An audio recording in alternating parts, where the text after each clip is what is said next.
Yan, good morning guys. Umuulan na naman, magdamag ang ulan. Kahapon hanggang magdamag ang ulan. Walang tigil dito sa farm. Ay kailangan kahit na rain or shine, kailangan pa rin nating pakainin para maging busog pa rin ang ating mga alaga. Ayan, at kahit na ulan, kailangan natin magpatuka. Kailangan pa rin patukain itong mga alaga nating mga manok. Yung kambing namin dito hindi na labas at makagala para maghanap ng pagkain. Wanang sa ulan, walang tigil na ulan. Magdamag ang ulan dito, hindi na tumigil. Kailangan natin na ikutin at itignan ng mga sitwasyon ng mga alaga natin. Kailangan pakainin pa sila kahit na naulan, rain or shine. Dahil araw ng linggo ngayon, pwede naman magpasting ang mga kak natin. Pwede hindi magpatuka ng kak. Fasting, for fasting. So dahil may mga late born na stag tayo dito, may mga stag tayo dito na mahigit 8 buwan na napakarami pa rin doon banda sa baba. Kaya kailangan magpatuka pa rin tayo. Patukain pa rin natin ang mga stag kahit na umuulan at araw ng linggo.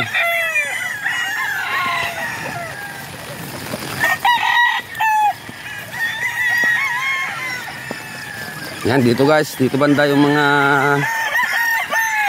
stag natin. Yan, umpisa dito.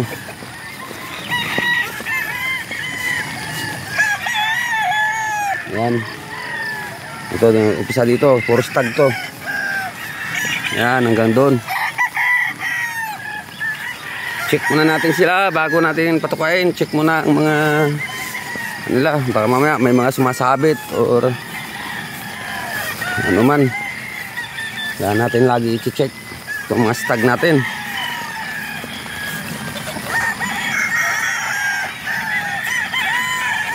Dami pang stag na to, mga late born.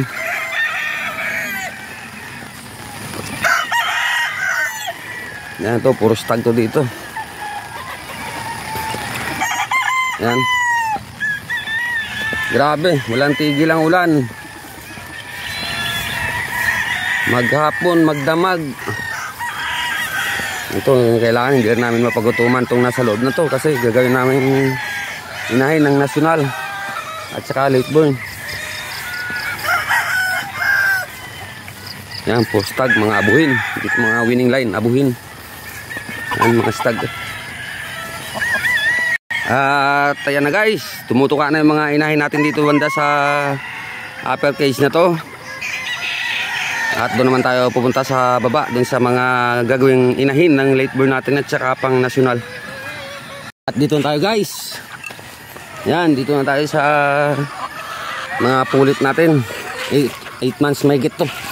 Ito ang gagawin namin inahin sa pang nasyonal at pang late born. Yan.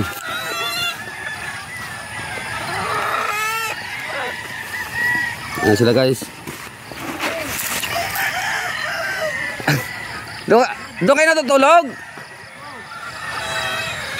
Ay, palipat-lipat. Yan na guys. Tapos na natin sila bigyan ng patuka. Mga gaganda ng ano namin din, yung golden monkey sweater namin. Yan, mga abuhin. Mga Gilmore.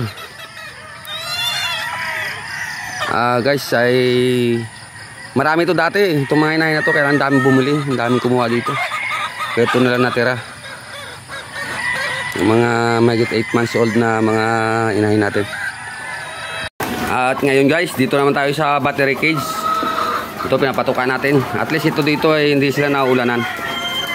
Ang mga to guys ay pinagpahinga na muna namin paitlog. Nakadalawang batch na kami dito. Ang napaitlog na namin dito ay umabot na ng 800 plus. Kaya tumigil muna, tapos babalik kami bukas. Magpasalang na sa mga brood clock namin. At gagawa na kami, magpapaitlog na kami for third batch.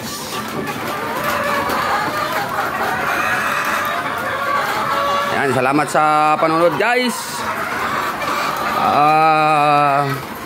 Keep always watching my video dito guys sa farm para marami kayong makukuha mga idea dito sa farm.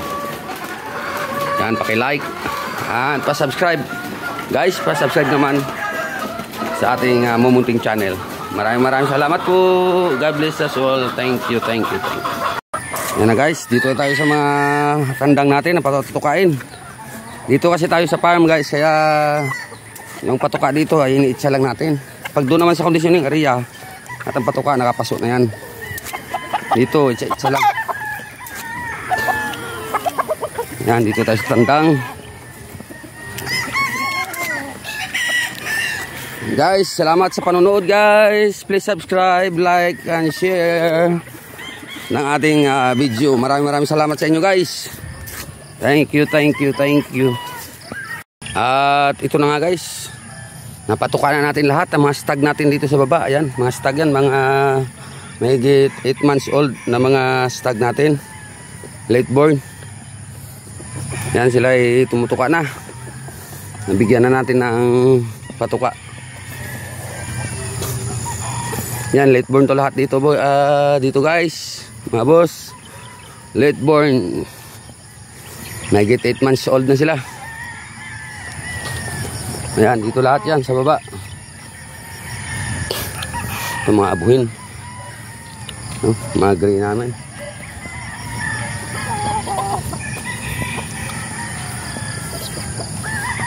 Ayan, kumakain na sila lahat.